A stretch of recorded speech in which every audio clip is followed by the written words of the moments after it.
Ang bawat detalye ng kasal na ito ay sumisigaw ng kapangyarihan at kayamanan. Mula sa mga bulaklak na puting-puti hanggang sa nagkikinang na chandelier na nakasabit sa mataas na kisame ng simbahan. Ito ang araw na matagal kong pinangarap, ang araw na sa wakas ay makukuha ko na ang lahat. Tumingin ako sa paligid, ang mga matataas na personalidad sa lipunan ay naroon, nakangiti, sumasaksi sa aking tagumpay. Ngayon, ako na ang magiging Doña Celeste Alcantara Sarmiento.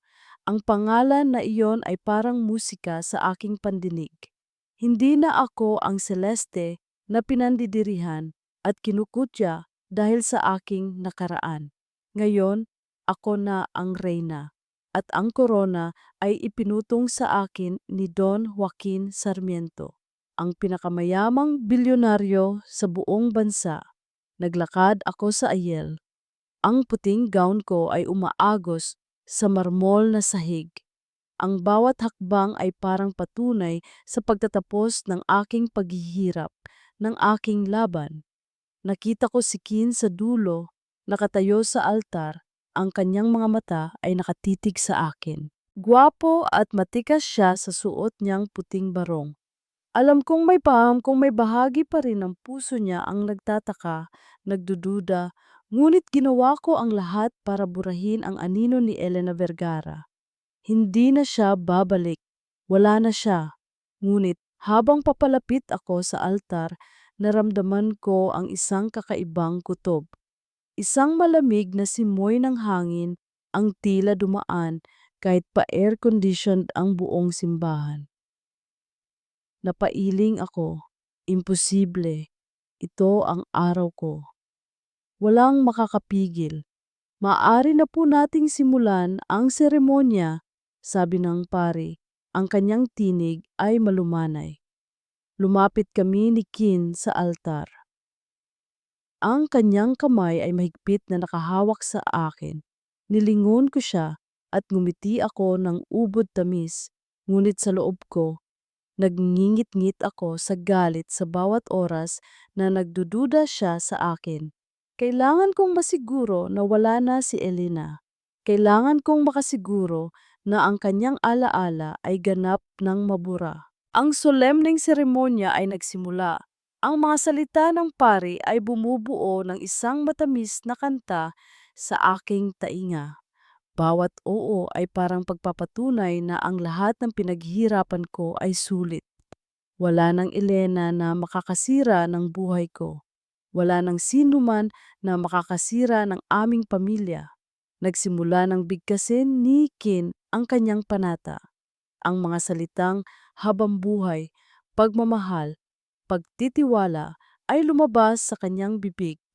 Handa akong tanggapin ang lahat ng ito. Handa akong maging Doña Sarmiento. Bigla, isang malakas na lagabog mula sa likuran.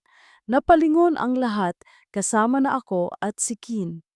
Ang malaking pinto ng simbahan na dapat ay sarado na ay bumukas ng maluwang. Isang anino ng babae ang dahan-dahang lumitaw mula sa liwanag sa labas. Nakasuot siya ng isang simpleng puting bestida at ang kanyang buhok ay nakalugay. Kasunod niya, may tatlong maliliit na figura, tatlong bata, dalawang lalaki, isang babae. Parang tumigil ang paghinga ko. Parang nanlamig ang buong katawan ko. Nakita ko ang babae, si Elena Vergara. Imposible. Ang kanyang mga mata ay matapang, puno ng sakit, ngunit matapang. At ang tatlong bata, habang papalapit sila, unti-unti kong nakita ang kanilang mga mukha, ang kanilang mga mata, ang kanilang ilong, ang kanilang balat. Sila ay kamukhang kamukha. Kin, nagulantang ang buong simbahan. Narinig ko ang bulungan ng mga bisita. Sino sila? Mga anak ba niya iyan? Bakit ngayon pa? Tumigil si Elena sa gitna ng aisle. Ilang hakbang lang ang layo sa amin. Ang kanyang mga mata ay diretsong nakatitig kay Kin, na tila nawawala sa kanyang sarili. Ibinaba niya ang kanyang kamay at nakita ko ang isang manipis na kadena na may luma, gintong pendant. Ang lumang kwintas na ibinigay ni Kin sa kanya. Ang kwintas na sabi niya ay simbolo ng walang hanggang pag-ibig nila. Ang kanyang mga kamay ay dahan-dahang hinubad ang belo na nakatakip sa muka ng mga bata. At doon, sa harap ng lahat, lumantad ang tatlong perpektong kopya ng batang Kin Sarmiento. Ang kanilang mga mata, ang kurba ng kanilang mga labi, at sa likod ng kanilang mga tainga, nakita ko rin ang maliliit na dark birthmark, eksaktong kapareho ng kay Kin. Parang gumuho ang mundo ko. Ang lahat ng pinaghirapan ko, ang lahat ng kasinungalingan, ang lahat ng plano, naroon, nakatayo sa gitna ng simbahan, kasama ang taong akala ko ay binaliwala ko na. Kumuyom ang kamao ko. Ang galit ay kumukulo sa aking ugat, mas matindi pa sa anumang naramdaman ko. Paano? Paano siya nagkaroon ng ganoong lakas? Paano siya bumalik? At bakit ngayon? Narinig ko ang isang matanda, mayaman na bisita na bumubulong sa kanyang katabi. Ano? Ano ang ibig sabihin nito? Ang bawat salita ay parang suntok sa dibdib ko. Ito ay hindi lamang isang tanong. Ito ay isang paunang abiso ng pagbagsak ng aking kaharian. Hindi! Hindi ko hahayaan ito. Hindi ko hahayaan na sirain niya ang lahat. Hindi na. Lumaki ang aking mga mata. Tinitigan ko si Elena at ang mga bata. Ang bawat isa sa kanila ay isang patunay ng aking kabiguan. Ang bawat isa sa kanila ay isang sumpa. Hindi. Ito ay hindi matatapos dito. Nakatayo ako sa altar, parang napako ang mga paa ko sa marmol na sahig. Si Celeste sa tabi ko ay parang yelong nanlalamig. Ang kapit niya sa braso ko ay unti-unting lumuwag. Ang buong simbahan ay nagkakagulo, bumubulong, ang bawat tunog ay parang dagundong sa tainga ko. Ngunit ang tanging nakikita ko ay siya, si Elena, at ang tatlong bata. Hindi, hindi ito totoo, imposible. Ang mga mata ni Elena na dating puno ng pagmamahal at lambing, ngayon ay nagliliyab sa galit at matinding paninindigan. Ang bawat hakbang niya palapit ay parang isang martilyo na tumatama sa aking puso, nagwawasak ng bawat pader na itinayo ko. Nang ihayag niya ang mga mukha ng mga bata, parang may kung anong tumusok sa aking dibdib, ang kanilang mga mata, ang kanilang ilong, ang maliliit na birthmark sa likod ng kanilang tainga, ang eksaktong kopya ng birthmark na alam kong nasa akin din. Elena, ang tanging nasabi ko, ang tinig ko ay parang bulong, halos hindi marinig. Anong kalokohan ito? Isa na namang laro niya, isa na namang paraan para saktan ako. Lumapit ako sa kanya, ang bawat hibla ng aking pagkatao ay nagngingit-ngit sa galit at pagkalito. Anong ginagawa mo rito, Elena? Hindi ka dapat narito. Anong kalokohan ito? Ang, ang mga mata ko ay nakatitig sa mga bata na ngayoy nakayakap sa kanya, nakatingin sa akin ng may takot. Mabilis na lumapit si Celeste, humawak sa aking braso. Nagdrama siya gaya ng dati. Kin, hayaan mo na siya. Ganyan talaga siya. Inggit lang siya sa atin. Sana naman ay hindi ka naniniwala sa kanya. Ang kanyang boses ay tila puno ng sakit at pagkabigo, ngunit sa likod ng lahat ng iyon, nakita ko ang bahagyang panginginig ng kanyang labi, ang takot sa kanyang mga mata. Inggit, isang mapait na tawa ang lumabas sa bibig ni Elena. Ang kanyang tingin ay bumaling kay Celeste, puno ng matinding pagkamuhi. Celeste, ang taong inggit ay ikaw, ang taong uhaw sa kapangyarihan ay ikaw. Biglang nagtaas si Elena ng kamay at nakita ko ang lumang kwintas, ang kwintas na ibinigay ko sa kanya sa harap ng buwan at mga bituin na simbolo ng aming walang hanggang pag-ibig. Ang kwintas na alam kong isinumpa ko na sa aking alaala. Naalala mo pa ba ito, Kin? Tanong niya, ang kanyang tinig ay nanginginig sa damdamin. Ang panatang sinira mo at ang panatang sinira niya. Ang huling salita ay binigkas niya habang nakatingin kay Celeste. Ang puso ko ay kumirot. Ang kwintas, ang mga mata ng mga bata, ang mga birthmark. Ang lahat ng ito ay bumubuo ng isang nakakagimbal na katotohanan na hindi ko gustong tanggapin. Wala kang karapatan, sigaw ni Celeste, at susugurin sana si Elena ngunit pinigilan siya ng mga bisita. May karapatan ako, Celeste. Sigaw ni Elena pabalik, ang kanyang tinig ay umalingaungaw sa buong simbahan. May karapatan ang mga anak ko at may karapatan ang katotohanan. Bumaling siya sa akin, ang kanyang mga mata ay parang dalawang nagbabagang ukling. Mga anak mo sila, Kin, at ang kasal ninyo, isang malaking kasinungalingan. Nilinlang ka niya, nilinlang niya tayong lahat. Parang may bumagsak na malaking pader sa loob ko.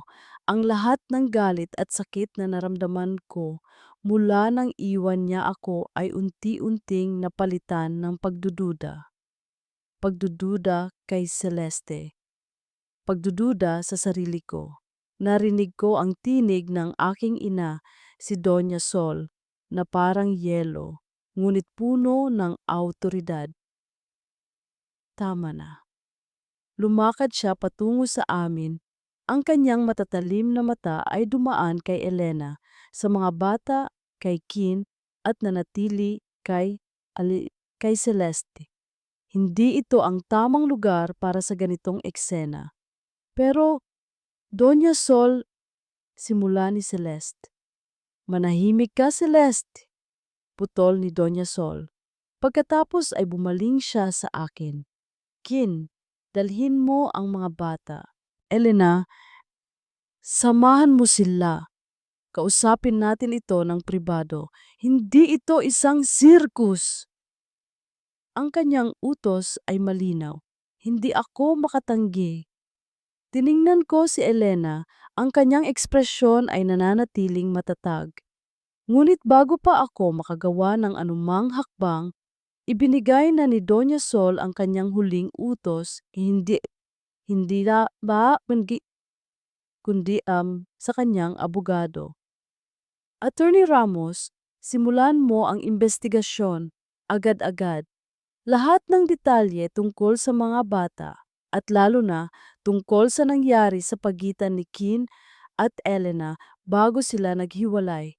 Kailangan ko ng katotohanan. Ang mga mata ni Doña Sol ay tumitig sa akin at pagkatapos ay bumaling kay Celeste. Isang titig na puno ng pagbabanta at pagdududa. Naramdaman ko ang lamig na bumalot sa akin, hindi mula sa hangin, kundi mula sa isang bumabangong takot. Isang takot na ang lahat ng pinaniniwalaan ko ay malaking kasinungalingan lamang. Isang takot na sa paghahanap ng katotohanan. Matuklasan ko ang isang bagay na mas malalim, mas masakit, at mas makasisira kaysa sa akala ko. Lumakad si Elena palayo, mahigpit na hawak ang kamay ng kanyang mga anak. Ang kanilang maliliit na figura ay papalayo, bitbit ang isang katotohanang handa ng sumabog. Ang buong simbahan ay nanatiling tahimik. Ang tanging maririnig ay ang bulong ng aking konsensya at ang simula ng isang giyera.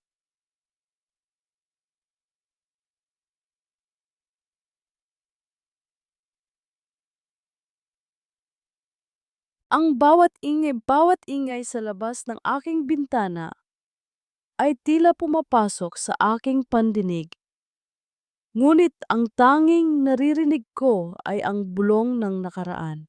Nakaupo ako sa isang sulok ng maliit na bahay, pinagmamasdan ang aking 3 anak na mahimbing na natutulog. Ang kanilang mga mukha, sadyang kapareho ni Kin, ay nagdudulot ng kirot at pangungulila sa aking puso.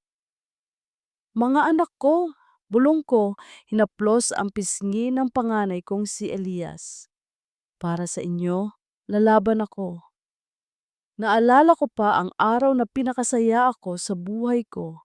Hindi iyon ang kasal ni Kin kay Celeste, kundi ang araw na ipinangako niya sa akin ang kanyang pagmamahal. Isang gabi, sa ilalim ng buwan at napakaraming bituin, sa tuktok ng isang burol kung saan tanaw ang buong syudad, lumuhod si Kin sa harap ko. Ang mga ilaw ng syudad ay parang mga kumikinang na brilyante sa ibaba. Ang hangin ay malamig, ngunit ang puso ko ay mainit. Elena, sabi niya, ang kanyang mga mata ay nagniningning sa pagmamahal. Ikaw ang aking buhay. Wala akong ibang nais, kundi ang makasama ka habang buhay. Pakakasalan mo ba ako? Hawak niya ang isang simpleng kwintas na may maliit na gintong pendant. Hindi mahal ngunit puno ng kahulugan. Ito ang kwintas na nakita ng lahat sa simbahan. Ito ang simbolo ng aming pag-ibig. Oo, Kin. Sagot ko, lumuluha sa tuwa. Niyakap ko siya ng mahigpit at ang kwintas ay isinuot niya sa akin. Ipinangako namin kami ay para sa isa't isa, magpakailanman. Ang alaala na iyon ay parang isang matamis na panaginip, ngunit ang paggising ay laging isang bangungot. Ang lahat ay nagsimula nang dumating si Celeste. Una, bilang isang bagong empleyado sa kumpanya ni Kin na mabilis na naging isang kaibigan. Ngunit sa likod ng kanyang mga ngiti, nararamdaman ko ang lamig. Ang kanyang mga mata ay parang may itinatagong sikreto. Nagsimula ang maliliit na pagdududa. Mga bulong tungkol sa akin at kay Dr. Aris, ang matalik na kaibigan ni Kin. Mga mensahe na tila galing sa akin na nagpapakita ng pagsasama namin ni Aris. Alam kong gawa-gawa lamang iyon, ngunit si Kin dahil sa kanyang pagiging madaling magselos at pagmamataas ay nagsimulang magbago. Ang dating pagtitiwala niya sa akin ay unti-unting nawala. Isang araw, kinausap ako ni Ken. Ang kanyang mga mata ay puno ng galit at sakit. Totoo ba ang lahat ng naririnig ko, Elena, na mayroon kang ibang lalaki? Ken, hindi. Maniwala ka sa akin. Ngunit huli na, ang kanyang tiwala ay nabasag na. Ang pinakamasakit na bahagi ay nang matuklasan kong nagdadalang tao ako. Sa wakas, magkakaroon kami ng sariling pamilya. Akala ko ito ang magpapabalik sa amin. Ngunit bago ko pa masabi kay Ken, dumating si Celeste. Naalala ko pa ang pagtatagpo namin sa isang liblib na coffee shop. Ang kanyang mga mata ay nagniningning sa kasamaan. Kung sasabihin mo kay Ken ang tungkol sa pagbubuntis mo, sabi niya, ang kanyang boses ay kalmado ngunit puno ng banta. Sisiguraduhin kong hindi lang ikaw ang magdurusa. May mga paraan para mawala ang mga taong nakakasagabal sa akin. At hindi lang ikaw, Elena. Kasama na rin si Kin at ang kanyang buong pamilya. Kaya kong gawin ang lahat para maging akin siya. Hindi ako naniwala. Ngunit pagkatapos ng ilang araw, biglang nagkaroon ng aksidente ang kapatid ni Kin. Hindi naman malubha, ngunit isang babala. Pagkatapos, may nakita akong mga litrato ng isang taong nakasunod sa aking ina. Alam kong seryoso siya. Wala akong ibang magawa kundi sumunod. Sumulat ako ng liham sa Kin Sinasabing pinili ko si Aris na hindi ko na siya mahal. Ang bawat salita ay parang kutsilyo na humihiwa sa aking puso. Pilit kong sinira ang sarili kong pangalan, ang sarili kong pagkatao, para lang mailigtas siya. Lumipas ang mga taon. Pinagpatuloy ko ang buhay ko ng mag-isa. Pinalaki ang aming tatlong anak, sina Elias, Isabela at Mateo. Lahat sila ay may birthmark na kapareho ni Kin. Ang bawat isa sa kanila ay isang paalala ng aming pag-ibig, ng aming paghihiwalay at ng aking sakripisyo. Ang desisyon kong lumitaw sa kasal ay hindi madali. Ngunit nang makita ko ang imbitasyon at nang makita kong balewala ang katotohanan, naramdaman ko ang matinding galit. Hindi ko hahayaan na ang aking mga anak ay mabuhay ng walang kinikilalang ama, at hindi ko hahayaan na ang kanilang ama ay mabuhay sa isang kasinungalingan. Tumingin ako sa aking mga anak na mahimbing na natutulog. Isang butil ng luha ang dumaloy sa aking pisngi, ngunit hindi ito luha ng kalungkutan, kundi luha ng pag-asa at determinasyon. Hindi ko na sila hahayaang saktan pa Kin. Bulong ko, ang aking tinig ay puno ng paninindigan. Ipinikit ko ang aking mga mata, huminga ng malalim. May laban pa, isang laban para sa katotohanan. Isang laban para sa aking mga anak. Isang laban para sa aming pamilya. Hindi ako susuko. Ang mundo ko ay parang binagsakan ng langit at lupa. Ang balita tungkol sa kasal at ang biglaang paglitaw ni Elena kasama ang tatlong bata ay naging headline sa lahat ng pahayagan at news channel. Ang bawat sulok ng syudad ay nagbubulungan. Ang pangalan ko, ang pangalan ni Elena at ang pangalan ni Celeste ay nasa bibig ng lahat.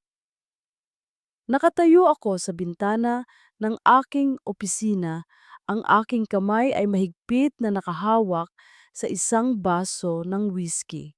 Walang anuman ang makakapawi sa init ng galit at pagkalito na nararamdaman ko. Si Elena, ang babaeng ipinangako kong kalimutan, ay bumalik at kasama niya ang tatlong bata na eksaktong kopya ko.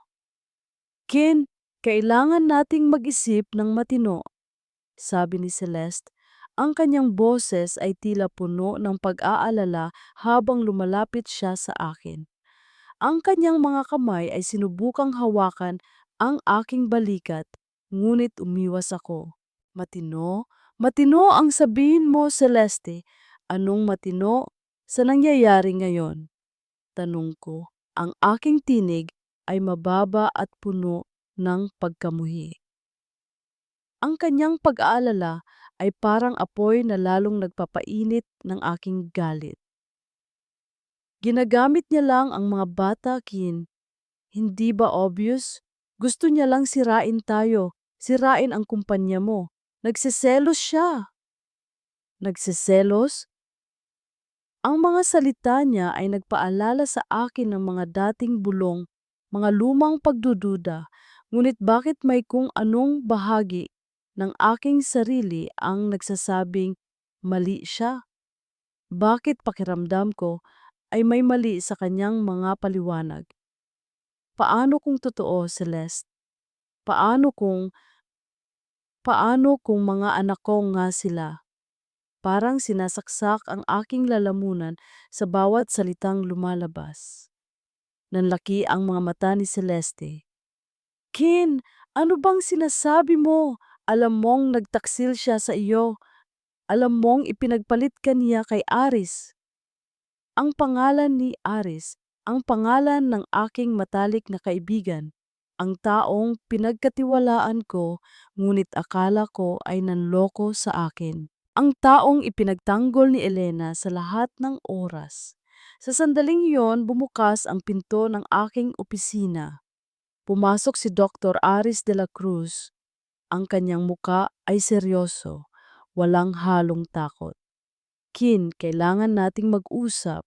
Hindi mo nararapat marinig ang mga kasinungalingan ni Celeste. Kasinungalingan? Putol ni Celeste, puno ng galit. Ikaw, Aris. Ikaw ang kasama niya. Ikaw ang dahilan kung bakit nasira ang pamilya namin. Tumingin si Aris kay Celeste. Ang kanyang mga mata ay parang may nakatagong katotohanan. Celeste, alam nating pareho ang tunay na nangyari at hindi ako natatakot na sabihin ang totoo. Pagkatapos ay bumaling siya sa akin.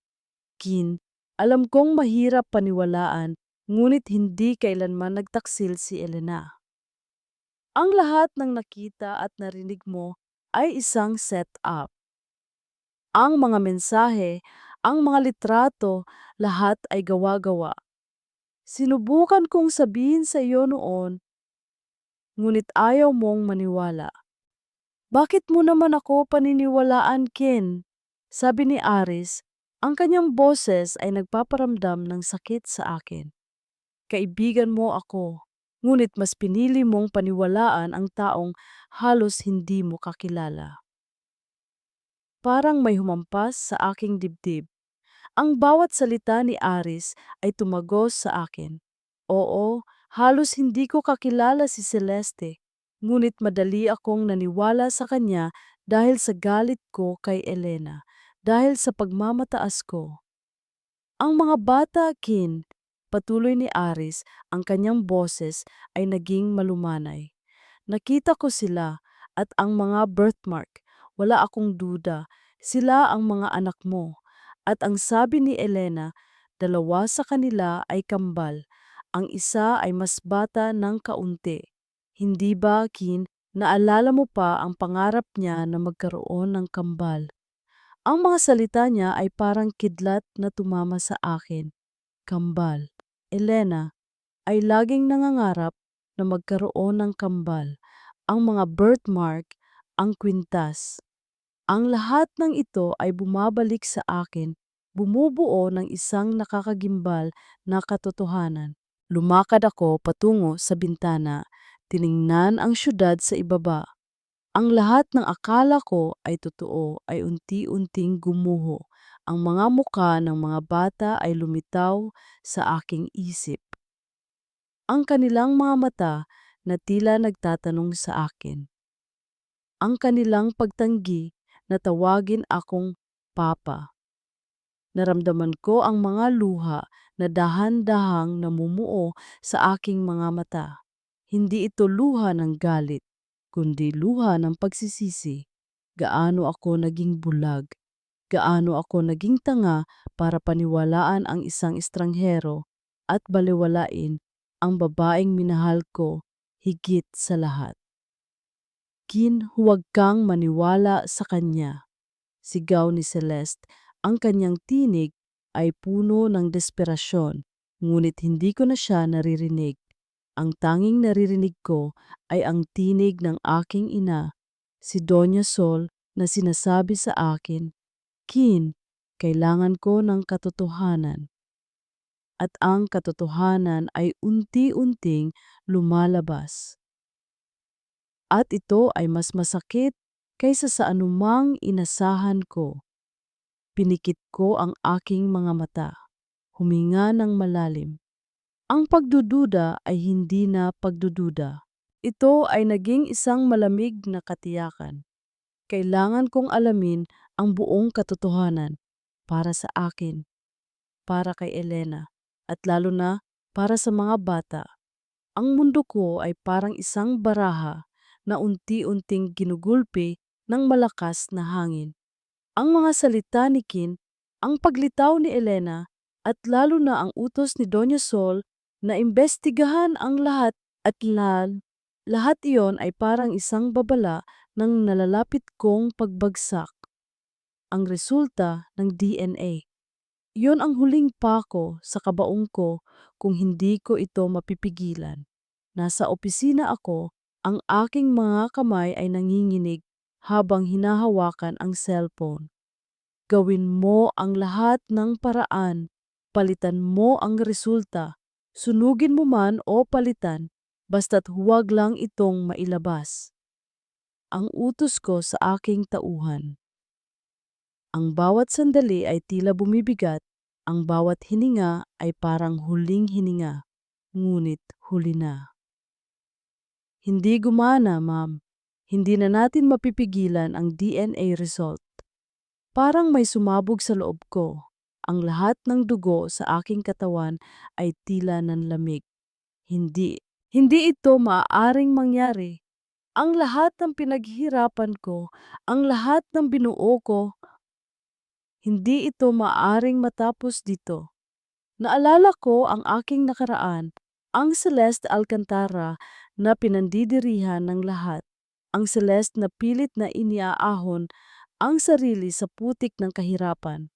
Ang Celeste na sumumpa na hindi na muling magiging mahina.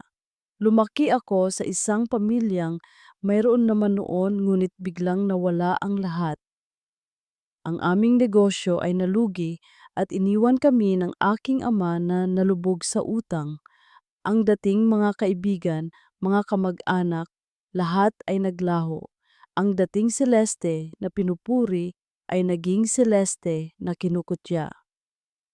Wala kang silbi, isa kang mahirap. Ang paulit-ulit na salita na narinig ko, nagpangako ako sa sarili ko, hindi na ako muling magiging mahirap. Hindi na ako muling magiging talunan. Kinailangan kong maging matapang, maging walang awa. Nakita ko si Kin Sarmiento, mayaman, makapangyarihan, ngunit bulag sa kanyang pag-ibig kay Elena. Nakita ko ang isang pagkakataon para makabangon. Ang lahat ng ginawa ko, ang paggawa ng kwento tungkol kay Elena at Aris, ang pagpapadala ng mga pekeng mensahe, ang pagpapanggap na matalik na kaibigan ni Kin, ang pagbabanta kay Elena upang umalis. Lahat ng iyon ay para sa isang layunin, ang maging Doña Sarmiento, ang maging ang Celeste na hinahangaan, kinatatakutan at iginagalang. Ngayon ang lahat ng iyon ay malapit ng mawala. Kinailangan kong gumawa ng huling paraan, ang pinakaepektibong paraan para saktan si Elena at para malito si Kin. Nalaman ko na dinala ni Kin si Dr. Aris sa isang pribadong ospital dahil sa stress at sa mga paratang sa kanya. Nalaman ko rin na bibisitahin ni Elena si Aris. Iyon ang pagkakataon ko. Mabilis akong pumunta sa ospital. Pagkakita ko kay Kin na naglalakad sa hallway, hindi ako nag-atubili. Niyakap ko siya ng mahigpit at nang maramdaman kong may papalapit, dahan-dahan kong inilapit ang aking labi sa kanya. Kin, kailangan kita. Bulong ko. Ang aking tinig ay tila puno ng sakit, ngunit sa loob ko, nagngingit-ngit ako sa galit. Hindi mahalaga kung ano ang nararamdaman niya, ang mahalaga ay ang ipakitang akin siya. Ang halik ay mabilis, pilit, ngunit sapat na iyon. Sapat na iyon para makita ni Elena. Nakita ko siya, nakatayo siya sa dulo ng hallway. Ang kanyang mga mata ay nalalaki, puno ng sakit at pagtataksil. Naglakad siya palayo, ang bawat hakbang ay parang isang pagbanga sa aking puso. Ngayon, tiyak na lalo pa siyang magdududa sa akin. Magaling, Celeste. Magaling. Ngunit ang munting tagumpay na iyon ay mabilis na nabura ng katotohanan.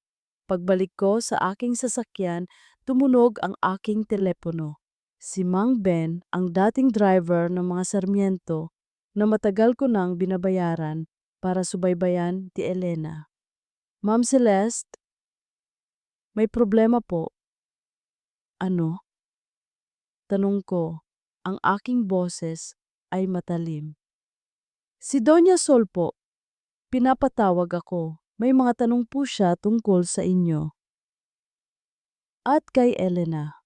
Parang may malamig na tubig na ibinuhos sa akin. Si Doña Sol. Ang matandang babae na laging may matatalas na mata, na laging may kutob. Ang babaeng hindi kailanman ganap na naniwala sa akin. Huwag kang sasagot ng kahit ano, sigaw ko. Huwag kang maglalabas ng kahit anong impormasyon. Pinatay ko ang telepono. Ang aking puso ay kumakabog ng malakas. Hindi lamang ang DNA, hindi lamang si Elena. Ngayon, pati si Doña Sol ay kasama na sa laro. Ang lahat ay nagiging mas komplikado. Ngunit hindi ako susuko. Hindi ko hahayaan na bumalik ako sa pagiging walang-wala. Hindi ko hahayaan na maging talunan muli.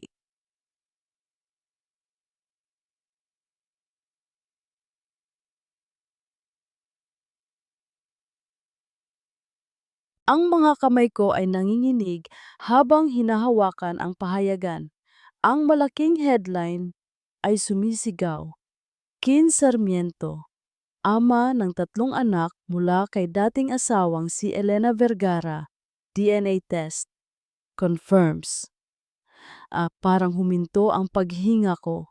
Parang may bumagsak na malaking pader sa loob ko.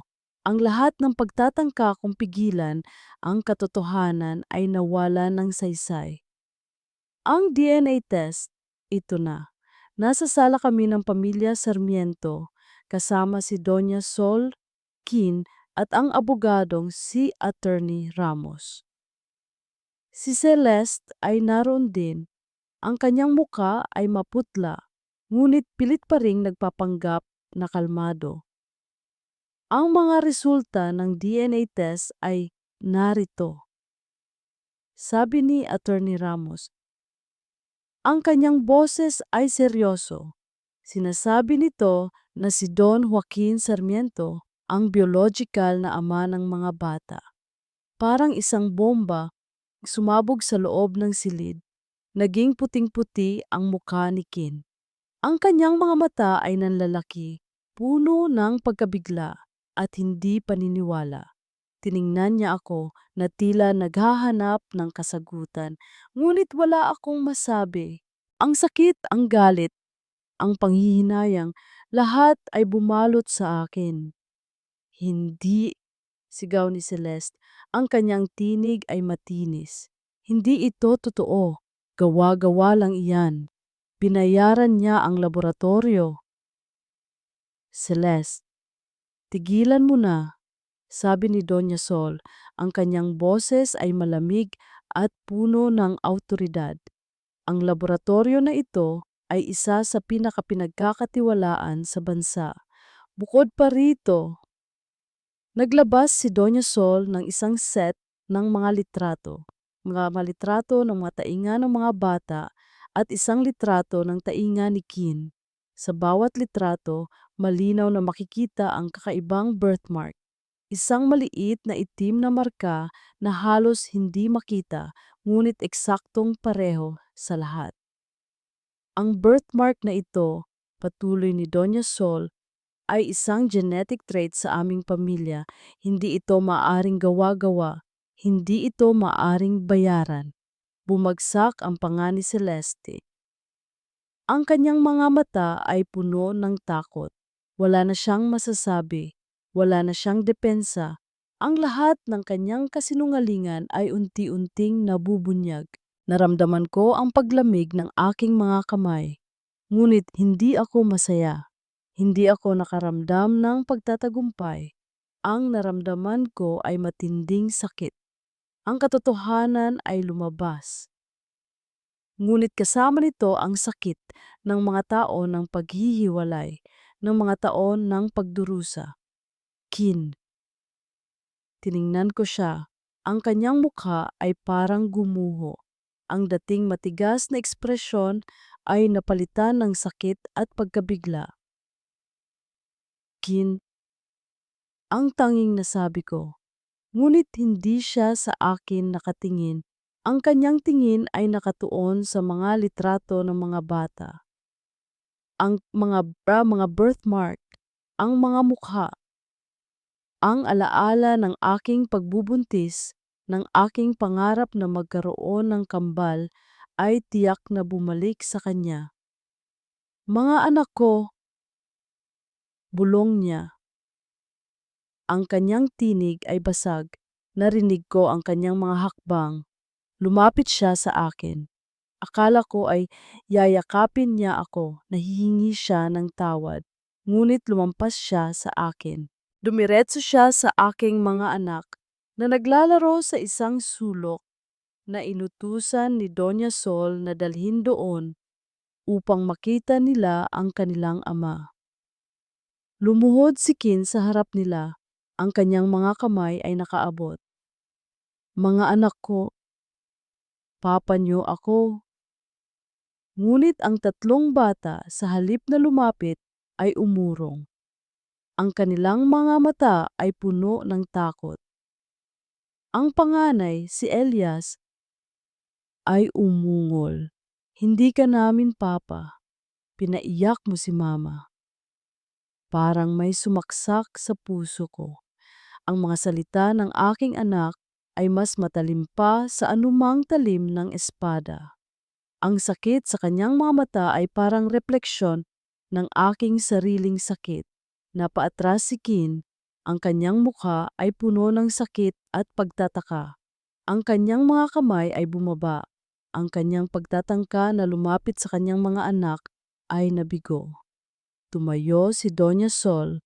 Ang kanyang tingin ay matalim na nakatuon kay Celeste. Attorney Ramos, simulan ang lahat ng legal na proseso. Gusto kong makita siya na magbayad sa lahat ng kasinungalingan at panloloko niya. Tiningnan ni Doña Sol si Kin. Ang kanyang mga mata ay puno ng pagkabigo, ngunit may bahid din ng awa. Pagkatapos ay bumaling siya sa akin, isang tingin na nagpaparamdam sa akin na may pag-asa pa. Sa paglabas ko sa silid, bitbit ang aking mga anak, narinig ko ang isang pangalan na lumabas sa bibig ni Kin. Lina. Lina. Ngunit hindi ako lumingon. Ang sakit ay masyadong malalim. Ang pagdududa ay masyadong malakas.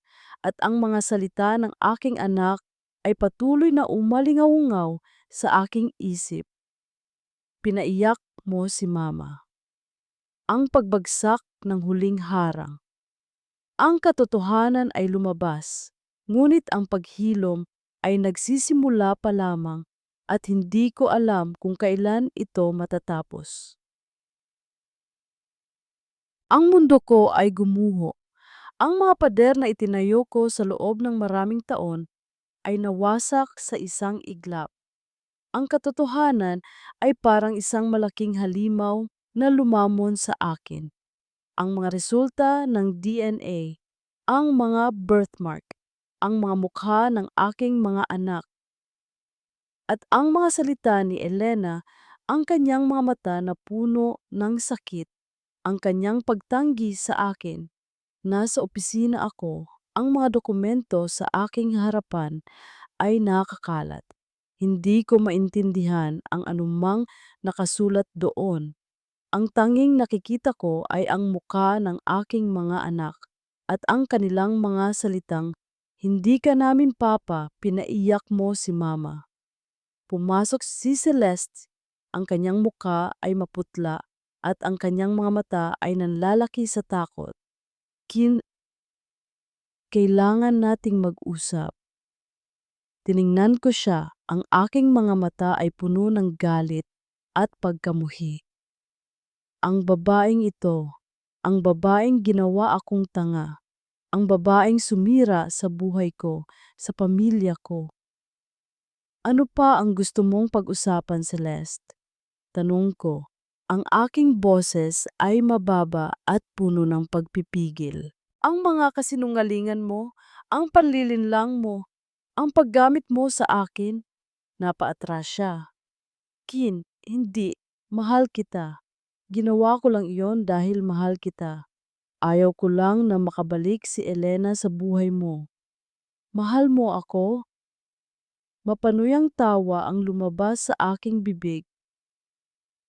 Ang pagmamahal mo ay isang lason, Celeste.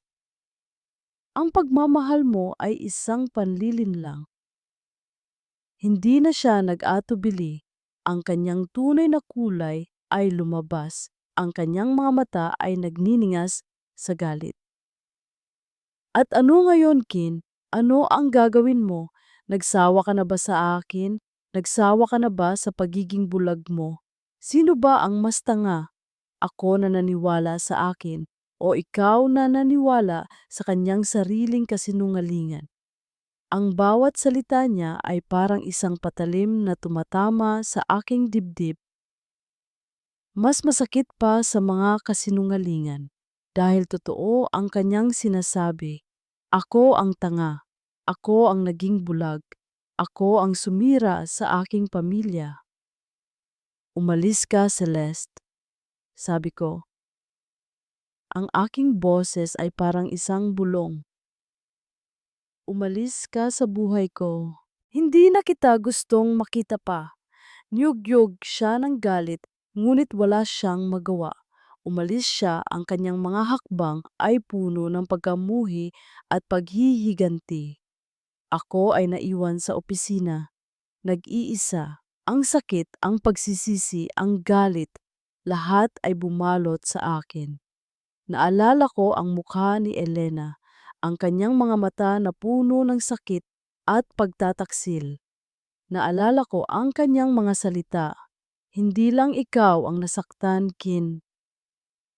Ang mga anak natin. Ang mga anak, babin.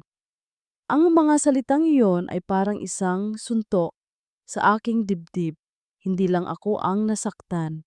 Sila, ang mga inosenteng bata na pinagkaitan ko ng ama sa loob ng maraming taon. Ang mga bata na pinaniwala kong hindi ko sila anak. Kailangan kong makipagkita kay Elena. Kailangan kong humingi ng tawad. Nakarating ako sa bahay ni Elena. Maliit lang ito, simple. Hindi ito ang palasyo na dapat sana ay tinatahanan niya. Ang kanyang buhay ay naging simple, habang ako ay nabubuhay sa kasinungalingan at kayamanan. Kumatok ako sa pinto. Binuksan niya. Ang kanyang mga mata ay puno pa rin ng sakit. Ngunit mayroon ding bahid ng pagdududa. Elena, sabi ko, ang aking boses ay basag. Patawarin mo ako. Lumuhod ako sa harap niya. Hindi ito pagmamataas, hindi ito pagmamalaki, ito ay pagsisisi. Tunay na pagsisisi. Patawarin mo ako sa lahat, sa pagdududa ko sa iyo, sa pagpapaniwala ko kay Celeste, sa pagtalikod ko sa iyo at sa ating mga anak. Patawarin mo ako. Tinitigan niya ako, ang kanyang mga mata ay puno ng luha. Hindi lang ikaw ang nasaktan, Kin, ang mga anak natin, ang kanilang mga puso, ang kanilang mga pag-asa. Hindi siya nagsalita ng hindi kita pinapatawad, ngunit ang kanyang mga salita ay mas masakit pa dahil alam kong totoo ang sinasabi niya. Hindi lang ang paghihiwalay namin ang nasira, ang mga puso ng aming mga anak. Naramdaman ko ang paglamig ng hangin. Lumabas ako sa bahay ni Elena, ang aking puso ay parang binasag. Hindi niya ako pinatawad. Hindi pa. At alam kong karapat-dapat ako sa sakit na ito. Hindi ko napansin si Mang Ben, ang dating driver ng aking pamilya na nakatayo sa di kalayuan, nakamasid. Ang kanyang mukha ay seryoso at ang kanyang mga mata ay puno ng pag-aalala. Nararamdaman ko na parang nawala ang lahat. Ang aking pamilya, ang aking pagmamahal, ang aking tiwala sa sarili.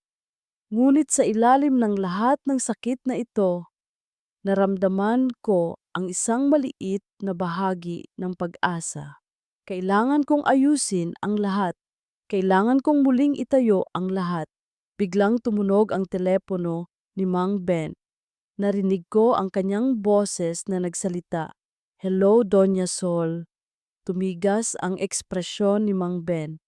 Ben, Kailangan ko ang lahat ng ebidensya mo. Ngayon na, tapusin na natin ito. Nilingon ako ni Mang Ben, ang kanyang mga mata ay puno ng determinasyon. Hindi ko alam kung anong ebidensya ang tinutukoy niya. Ngunit alam kong may darating, isang bagay na makapagpapabago sa lahat. Ang huling barya, ang bawat segundo ay parang isang oras. Ang bawat tibok ng puso ko ay parang isang tambol na umaalingaw sa aking dibdib. Nasa isang malaking conference room kami at ang mga kamera ng media ay nakatutok sa amin. Ito ang araw ng huling paghaharap, ang araw na ang lahat ng katotohanan ay ibubunyag. Nakatayo ako sa gitna. Sa aking tabi ay si Attorney Ramos, sa isang tabi ay si Kin. Ang kanyang mukha ay puno ng paghihinayang at pagkabahala. Sa kabilang tabi ay si Elena, matatag, ngunit ang kanyang mga mata ay puno ng sakit. At si Celeste, naroon siya kasama ang kanyang abogado, pilit na nagtatago sa likod ng isang maskara ng pagiging inosente. Magandang araw po sa inyong lahat, buong panimula ko. Ang aking boses ay malakas at malinaw kahit pa ang loob ko ay puno ng galit at pagkabahala. Ito po ang araw na ilalantad natin ang buong katotohanan sa likod ng mga issue na bumabalot sa pamilyang Sarmiento. Naglabas si Attorney Ramos Rhizomes ng isang folder. Una, ang resulta ng DNA test ay malinaw na nagsasaad na si Don Joaquin Sarmiento ang ama ng 3 anak ni Elena Vergara. Ipinakita niya ang mga dokumento sa mga kamera. Umalingaw-ngaw ang bulungan sa silid. Si Celeste ay tila naging bato. Pangalawa, patuloy ko, tumingin ako ng diretso kay Celeste. May mga ebidensya tayo na nagpapatunay na ang lahat ng akusasyon kay Elena Vergara at Dr. Aris de la Cruz ay isang malaking kasinungalingan lamang, isang gawa-gawang kwento. Ngunit hindi pa ako tapos. At pangatlo, at ito ang pinakamahalaga. Sabi ko, ang aking tinig ay bumigat. Mayroon tayong ebidensya na magpapatunay kung sino ang mastermind sa likod ng lahat ng panlilinlang na ito. Sa sandaling iyon, bumukas ang pinto. Pumasok si Mang Ben, ang dating driver ng pamilya Sarmiento. Hawak niya ang isang maliit na recorder at isang folder. Ang kanyang mukha ay seryoso at ang kanyang mga mata ay puno ng determinasyon. Nagulantang ang lahat. Nagulantang si Celeste. Mang Ben, anong ginagawa mo rito? Wala kang alam. Tama na, Celeste. Sabi ko, ang aking tingin ay matalim. Hayaan mo siyang magsalita. Lumapit si Mang Ben sa mikropono. Ako po si Ben Pineda, dating driver ng pamilyang Sarmiento. Ako po ang inutusan ni Ma'am Celeste na subaybayan si Ma'am Elena. Ako rin po ang inutusan niya na gumawa ng mga peking ebidensya laban kay Ma'am Elena at Dr. Aris. Pagkatapos ay pinatunog niya ang recorder. Ang unang recording ay boses ni Celeste. Gawin mo ang lahat para sirain ang pangalan ni Elena. Maglagay ka ng pera sa account niya at sabihin mong suhol iyon ni Aris. Kunwari, nagkita sila sa hotel, kumuha ka ng litrato. Ang ikalawang recording ay boses ni Celeste na nakikipag-usap sa isang lalaki. Dapat siyang matakot, dapat niyang maramdaman na hindi siya ligtas. Kailangan niyang umalis. Kung hindi, sisiguraduhin kung may mangyayari sa pamilya ni Kin. Magpadala ka ng mensahe na nagbabanta at gawin mo itong parang galing sa isang sindikato. Ang ikatlong recording ay boses ni Celeste na nakikipag-usap kay Mang Ben. Pagkatapos ng kasal, nag-uutos na i-monitor si Elena at ang mga bata. at sinasabing huwag lumabas ang kahit anong impormasyon. Ang bawat recording ay parang isang malaking pasabog sa silid. Ang mga kamera ay nagsimulang kumislap. Ang bulungan ay naging ingay. Si Celeste ay tuluyan nang nawala ng kontrol. Tumayo siya, ang kanyang muka ay puno ng galit at takot. Sinungaling! Gawa-gawa lang yan! Binayaran kayo ni Elena. Sinugod niya sana si Mang Ben, ngunit mabilis siyang pinigilan ng kanyang abogado at ng mga security guard. Ang kanyang maskara ay tuluyan ng nahulog. Ang kanyang tunay na kulay ay lumantad. Ang isang celeste na uhaw sa kapangyarihan at puno ng kasamaan. Nakita ko si Kin. Ang kanyang mga mata ay puno ng luha. Ang kanyang mukha ay nagpapakita ng matinding sakit at pagsisisi. Tiningnan niya si Elena na tila humihingi ng tawad. Si Elena naman, ang kanyang mga mata ay puno ng luha. Ngunit hindi ito luha ng kalungkutan. Luha ito ng paglaya. Paglaya mula sa taon ng pagdurusa at pagtatago. Nilingon niya si Celeste. Isang tingin na puno ng pagkamuhi, ngunit may bahid din ng awa. Ang babaeng ito, dahil sa kanyang sariling mga demonyo, ay nasira ang maraming buhay.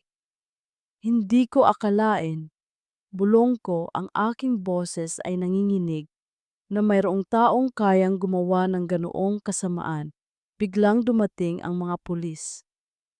Ang opisyal ay naglapag ng warrant of arrest. Celeste Alcantara, ikaw ay inaresto sa salang panlilinlang, pangingikil at pagbabanta. Nagsimulang sumigaw si Celeste. Hindi, hindi ito totoo. Hindi ko ito ginawa. Kin, tulungan mo ako. Ngunit si Kin ay nanatili sa kanyang kinatatayuan. Ang kanyang mga mata ay walang emosyon, walang tulong na darating para sa kanya. Ang kanyang kaharian ay gumuho na. Dinala ng mga pulis si Celeste palabas ng silid. Ang kanyang mga sigaw ay umalingaw-ngaw sa buong conference room. Ang kanyang mukha ay puno ng galit, pagkabigo at paghihiganti. Ako ay bumaling kay Kin at pagkatapos ay kay Elena. Ang digmaan ay tapos na. Ang katotohanan ay lumabas. Ngunit ang sugat na nilikha ng kasinungalingan ay malalim pa rin. Lumapit si Kin kay Elena. Ang kanyang mga mata ay puno ng luha. Lena, patawarin mo ako. Ang bawat salita ni Kin, Lena, patawarin mo ako, ay parang bumabalik sa akin, ngunit hindi na ito ang parehong tinig na puno ng galit at pagdududa. Ngayon, puno ito ng pagsisisi at sakit. Nakatayo ako sa harap niya, ang aking mga mata ay puno ng luha. Ang huling paghaharap ay tapos na. Ang katotohanan ay nailabas. Ngunit ang sugat sa aking puso ay nananatili, malalim at mahirap hilumin.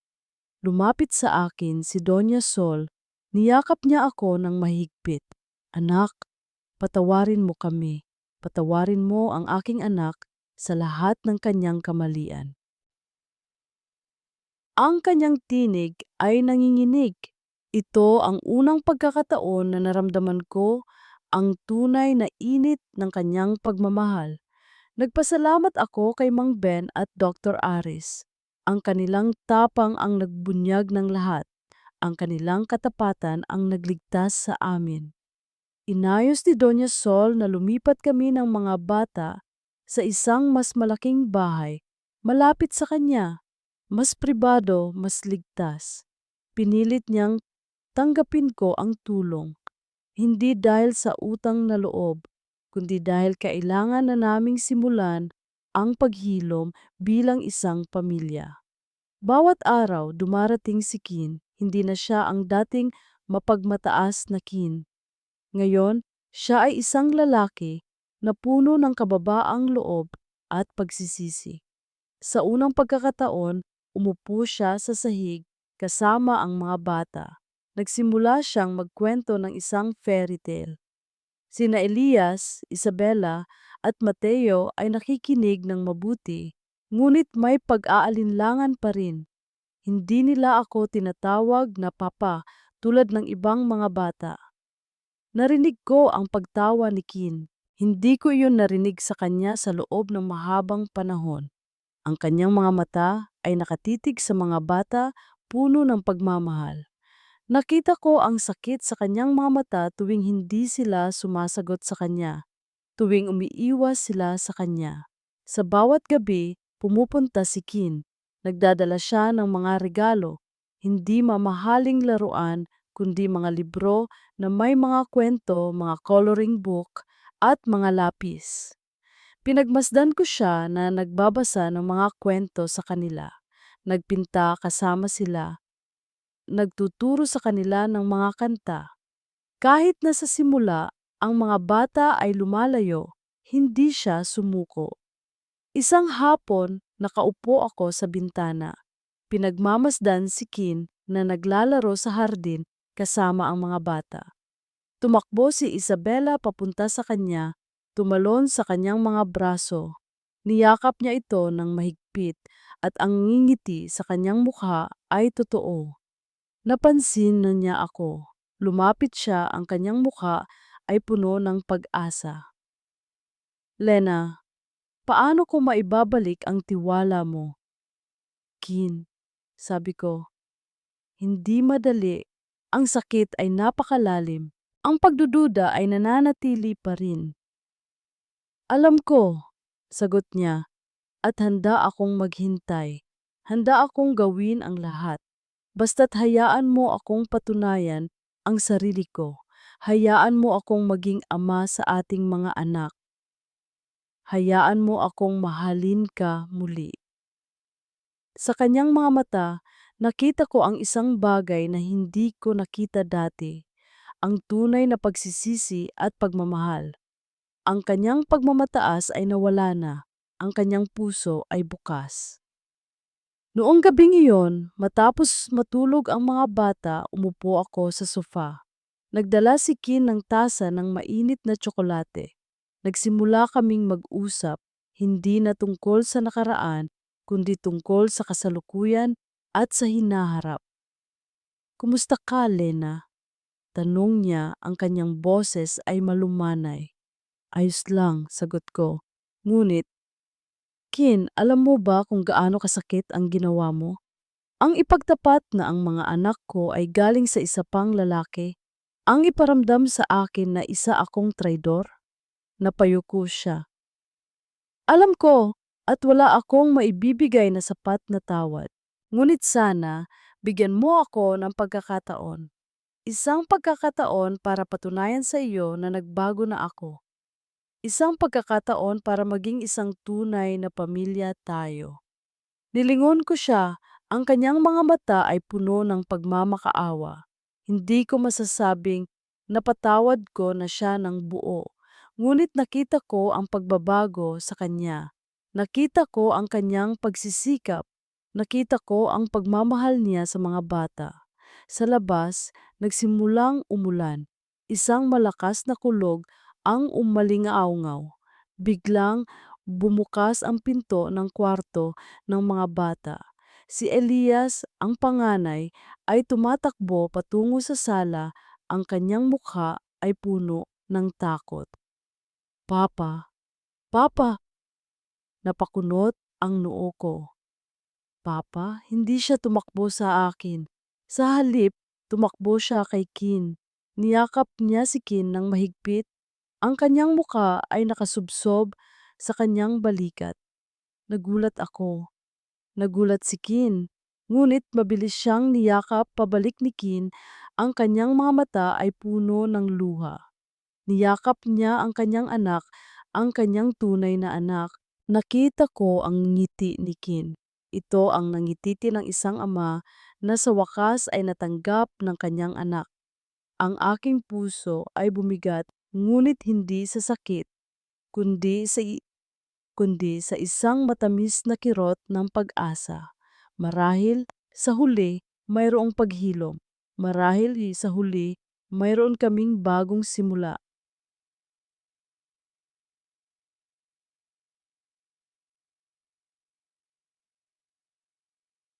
Ang mga araw ay naging linggo, ang mga linggo ay naging buwan.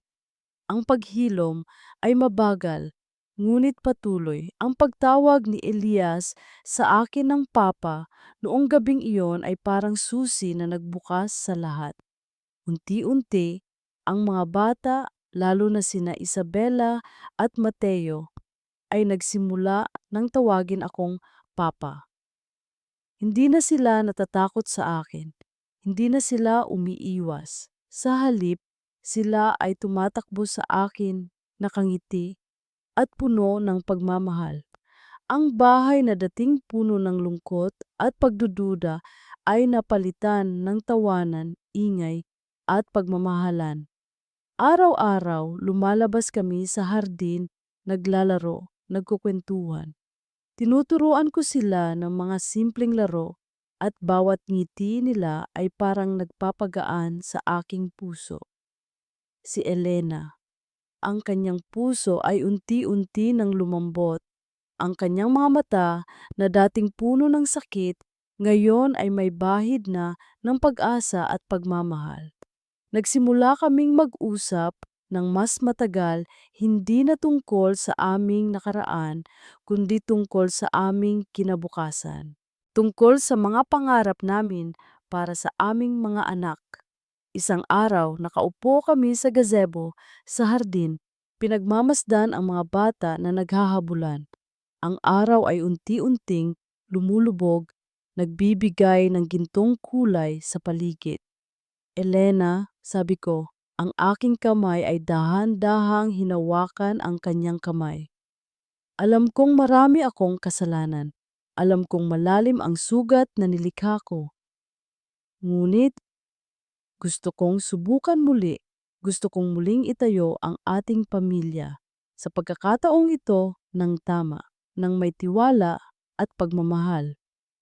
Nilingon niya ako. Ang kanyang mga mata ay puno ng luha. Natakot ako. Natakot ako na muling masaktan. Hindi na mangyayari iyon, pangako ko. Pinapangako ko sa iyo, sa ating mga anak, sa ating pamilya. Niyakap niya ako ng mahigpit. Oo, oo, gusto kong subukan muli. Ito na ang aming ikalawang pagkakataon, isang pagkakataon na puno ng pag-asa. Makalipas ang ilang linggo, nagkaroon kami ng isang maliit na seremonya. Hindi sa isang malaking simbahan, hindi sa harap ng maraming tao. Sa halip, sa isang liblib na beach resort, sa harap ng aming mga anak, Doña Sol, Dr. Aris, at iilang malalapit na kaibigan. Simpleng damit, simpleng handaan, ngunit ang bawat detalye ay puno ng pagmamahal. Si Elena, nakasuot ng simpleng puting bestida, ay naglakad sa aisle, hawak ang kamay ng aming mga anak. Nilingon ko sila, ang kanilang mga ngiti ay parang mga anghel. Papa, sigaw ni Mateo, ang bunsong anak namin, habang papalapit sila. Kinuha ko ang mga kamay ni Elena. Ang kanyang mga mata ay nagniningning sa tuwa. Ang pari ay nagbigay ng kanyang mensahe. Ang mga salita ay tungkol sa ikalawang pagkakataon, tungkol sa paghilom, at tungkol sa walang hanggang pag-ibig. Sarmiento, pinapangako mo bang mamahalin, iingatan at poprotektahan mo si Elena Vergara at ang inyong mga anak sa hirap at ginhawa hanggang sa huling hininga mo? Opo, Padre, sagot ko. Ang aking tinig ay matatag. Pinapangako ko. Higit pa sa aking buhay, Padre. Si Elena naman ay ngumiti. Ang kanyang mga mata ay puno ng pagmamahal. Pagkatapos ng seremonya, naglaro kami sa dalampasigan. Ang mga bata ay tumatakbo, nagtatawanan, at nagsisigawan. Si Elias, ang panganay, ay lumapit sa akin. Papa, Ang ganda po ng kasal niyo ni Mama. Niyakap ko siya ng mahigpit. Salamat anak at salamat sa inyo. Dahil sa inyo, nagkaroon ng pag-asa ang buhay ko. Samantala, ang balita tungkol kay Celeste Alcantara ay kumalat. Siya ay nahaharap sa mahabang panahon ng pagkakakulong, bukod pa sa mga kaso ng panlilinlang at pangingikil. Ang kanyang kayamanan ay kinuha, ang kanyang pangalan ay nawasak, at siya ay naiwan sa kanyang sariling pagdurusa. Isang paalala na ang kasamaan ay laging may katapusan. Tiningnan ko si Elena na nakatayo sa tabi ko, hawak ang aking kamay. Ang aming mga anak ay naglalaro sa harapan namin. Ang araw ay unti-unting lumubog, nagbibigay ng isang napakagandang kulay sa langit. Ang pag-ibig, tulad ng katotohanan, ay laging mananaig. Bulong ko, ang aking tingin ay nakatuon sa malawak na karagatan. Sumandal si Elena sa aking balikat. Salamat, Ken. Salamat sa ikalawang pagkakataon. Hinalikan ko ang kanyang buhok. Ang aming buhay ay hindi perpekto. Mayroon pa ring mga sugat na kailangan pang hilumin. Ngunit sa pagmamahal ng aming pamilya, alam kong malalampasan namin ang lahat. Ang aming paglalakbay ay nagsisimula pa lamang, puno ng pag-asa, pagmamahal at pananampalataya.